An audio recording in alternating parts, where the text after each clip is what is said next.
నేడు ఏపీ ముఖ్యమంత్రి Chandrababu deputy CM Pawan Kalyan కీలక భేటీ జరగనుంది. ఉండవల్లిలోని సీఎం క్యాంపు కార్యాలయంలో ఈ సమావేశం కొనసాగనుంది. ఈ మీటింగ్లో తాజా రాజకీయ పరిణామాలతో పాటు త్వరలో జరిగే రాజ్యసభ ఎన్నికలపైన చర్చించనున్నారు. కూటమి తరపున అభ్యర్థుల ఎంపికపై ఇరువురు నేతలు చర్చించనున్నారు.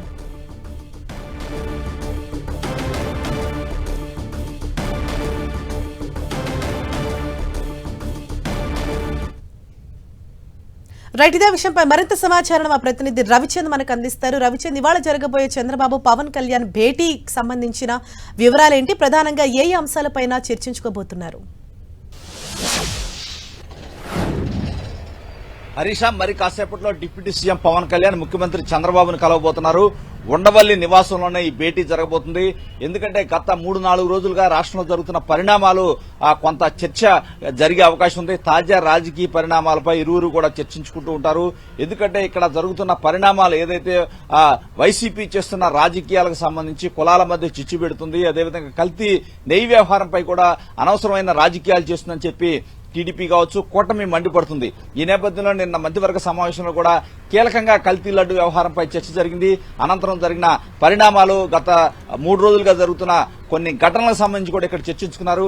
అదే అంశాలకు సంబంధించి ఏదైతే పవన్ కళ్యాణ్ చంద్రబాబు కూడా చర్చించుకోబోతున్నారు. రాష్ట్రంలో ప్రస్తుతం జరుగుతున్న పరిణామాలు ఏంటి, జరగబోయే పరిణామాలు, వాటికి సంబంధించి కూడా చర్చించుకుంటున్నారు. కల్తీ లడ్డు వ్యవహారం సంబంధించి కల్తీ జరిగిందని చెప్పి అనేక ల్యాబులు చెప్తున్నాయి. మొత్తం కూడా వ్యవహారాలన్నీ కూడా వైసీపీ వైపు చూపిస్తున్నప్పటికీ కూడా వారు ఎదురుదాడి చేయటాన్ని ఇక్కడ ప్రధానంగా వీరు చర్చిస్తున్నారు.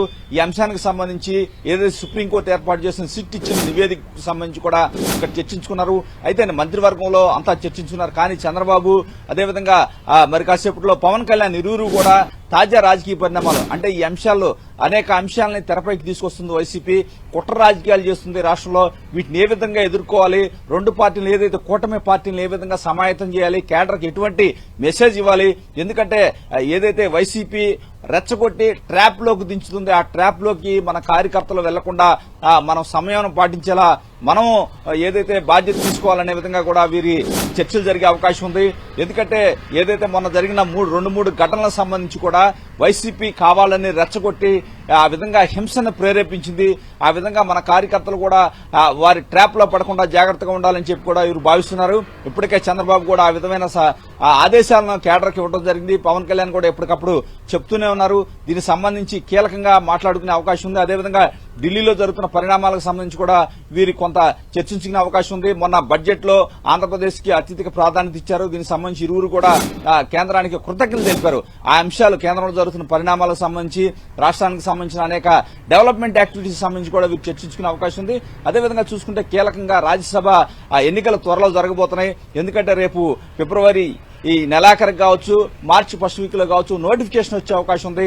రాష్ట్రానికి సంబంధించిన 4 రాజ్యసభ స్థానాలు ఖాళీ కాబోతున్నాయి. రేపు జూన్ వరకు కూడా వారి కాల పరిమితి ఉంది. కానీ మార్చిలో ఎన్నికలు జరిగే అవకాశం ఉంది. ఈ నేపథ్యంలో ఆ 4 కూడా కూటమికి దక్కే అవకాశం ఉంది. కూటమి నుంచి జనసేనకు ఒక స్థానం ఖాయంగా కనిపిస్తుంది. ఆ స్థానానికి సంబంధించి ఏదైతే ఆ 4 స్థానాలకు సంబంధించి ఎవరిని ఎంపిక చేయాలని కూడా కొంత చర్చ జరిగే అవకాశం ఉంది. ఎందుకంటే జనసేన కూటమిలో భాగస్వామి కాబట్టి ఆ జనసేనకు ఒక స్థానాన్ని గ్యారంటీగా కేటాయిస్తారనే ప్రచారం జరుగుతుంది. ఆ అంశం కూడా చర్చకు వచ్చే అవకాశం ఉంది. అక్కడ ఏదైతే జనసేన నుంచి లింగమనేని రమేష్ పేరు ప్రధానంగా వినిపిస్తుంది. దానికి సంబంధించి కూడా ఇక్కడ చర్చకు వస్తుందని చెప్పి ఒక ప్రచారం అయితే జరుగుతుంది. టీడీపీ తరఫున కూడా చంద్రబాబు కొంత లోకేష్ కావచ్చు కొంత ఎక్సైజ్ అయితే చేస్తున్నారు. ఎవరిని అభ్యర్థులుగా పెట్టాలని. ఇప్పటికే చూసుకుంటే కనుక రాష్ట్రం నుంచి సానా సతీష్ కావచ్చు, అదేవిధంగా పరిమళ నత్వాని వైసీపీ నుంచి అన్నాడు ఎన్నికయ్యారు. అదేవిధంగా అయోధ్య రామరెడ్డి, పిల్లి సుభాష్ చంద్రబోసు, వీరు 4 కూడా జూన్ తో కాల పరిమితి ముగుస్తుంది. ఆ తర్వాత 4 కూటమికి దక్కే అవకాశం ఉంది. దీనికి సంబంధించి ఎక్సైజ్ కూడా టీడీపీ వైపు నుంచి చేస్తుంది. అయితే బీజేపీకి ఒక స్థానం కేటాయిస్తారా లేదనేది ఒక క్లారిటీ రావాల్సి ఉంది. ప్రధానంగా ఇక్కడ జనసేనకు సంబంధించి జనసేన అధినేత పవన్ కళ్యాణ్ రాష్ట్రంలో తాజా పరిణామాల గురించి ఇక్కడ ప్రధానంగా చర్చకి వచ్చే అవకాశం ఉంది.